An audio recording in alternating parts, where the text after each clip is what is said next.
guys in Tulsa. I'm not actually from Tulsa. I'm from a little town called Durant, Oklahoma. Durant has never had so many shouts about it. That's not good. The only time you shout in Durant is when the Walmart closes. 'Cause it's the only building with lights, so, you know, you get worried. I'm from Durant. It was tough doing comedy there because the host would always come up and he'd be like, "Hi, my name is Marcus, and tonight's show's brought to you by Keystone Light, Winston's Full Flavor 100, and the body of a 1987 Chevy pickup truck. I know what you're thinking, and no, I'm not a homosexual, so stop telling that to the people down at the bar, Randy!" So good to be in Tulsa, I guess, is what I mean to say with all that. Going through what you might call a lot. I've been diagnosed with celiac disease, which basically means that I'm allergic to living. I can't eat anything now. I'm down to eating 6 different types of food. The problem is, starting out, I was already allergic to 3 of them, which basically means that my food pyramid is like a pile of eroded dust that tourists step on when they take pictures of the actual pyramid. That's what I'm down to. I can't even eat at Brahms, which is the place I hang out at every day. It's like my Cheers, or my Monk's Cafe, or my Fuller House. That's where I hang. And what I realize is not being able to eat there anymore has completely degraded my visits to being strictly social. I am going to Brahms for strictly social visits, which is not a place you want to be in life. I realized counting up my friends, all my friends work at Brahms, which is an issue because the only time they talk to me is when they're on the clock and they can't leave.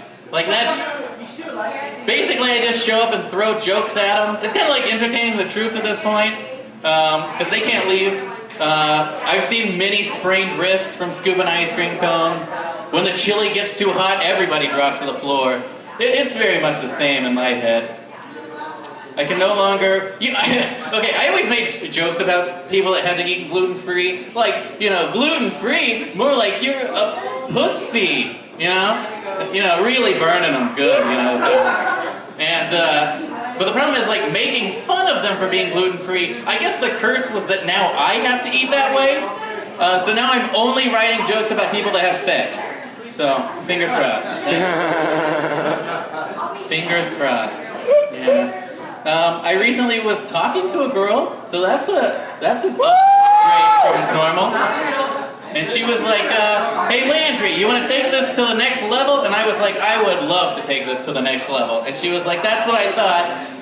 Let's do that. Let's see other people." So I didn't realize the next level was depression and loneliness. I got really confused on the whole split screen thing of the game that was our relationship, because I was like, wait a minute.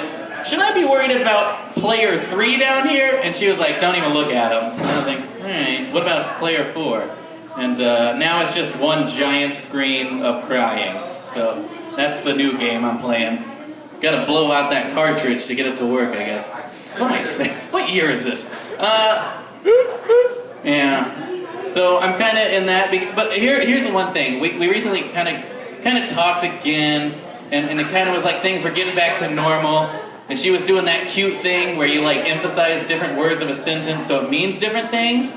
And she was like, "Stay back or I'm calling the police," which was just adorable. It's like, how do you plan on calling the police when I cut the phone line? It's just,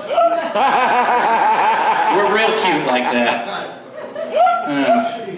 So now I'm dealing with all that, after relationship garbage, dealing with the loneliness and whatnot. So I got a dog, because apparently the thing with dogs is they love you, they help with loneliness, all this garbage. And so for the past 2 weeks I've had this little puppy, and I've had her, and it's great because it doesn't matter if you're gone for 5 minutes or 5 hours or 5 days. It doesn't matter because the moment you walk in the door, she just loves you. And I'm like, can I get some space, please?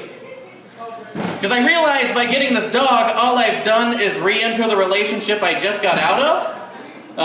Once this place closes down, I'm going to come up with any reason to go to Village Inn or IHOP to not have to go home and see her. When I do go home and see her, I'm going to get barked at endlessly because I smell like other dogs, She hates when I leave the collar on too long, and who would have thought the dog felt the same way, am I right? All you sexual deviants out there with me? Take that as a yes. All gagged up. I will say that I now understand the issue. She broke up with me because I apparently have daddy issues, which makes no sense because I've never even met my father, so I don't know how that... Apparently, the issue was I kept yelling out his name in bed, so, yeah. It makes a little sense, though, because it was near my birthday, and I kept yelling, "Why won't you come?" So, starting to get a little bit of a picture there. Let's see, I went to college, dropped out of that quickly. Basically, I thought it would be a good idea to be a theater major, which is basically showing up and learning how to go, okay, so you had a Coke, an iced tea, and a root beer, is that right? That's it, that's every class. Alright, good to know. I'm definitely cutting that joke now. That makes 8,000 times it's failed, much like my college record. Alright. Yeah, take a look at that transcript. But I will say I had fun in theater, because I was voted most likely to be, or not to be. So that was... Yeah, that was a good one. I'll always enjoy that. I then decided to be a teacher, which didn't turn out well. I got fired on my first day of student teaching. Basically what happened was I walk into the 6th grade class and those stupid little bastards won't shut up, you know what I mean? And I'm like, hey, if you guys don't shut up, I'm gonna give you all F's. And they kept talking. And I said, hey, if you don't shut up, I'm gonna give you all F's. And they kept talking and I said, all right. If you don't shut up, I'm gonna F all of you. And I'm gonna F you all really hard. And I'm gonna F you over and over. And then I'm gonna tease you with the D. And then I'm gonna F you again. So I don't really know why I got fired, is what I'm trying to say. And I'm Landry Miller, thank you very much.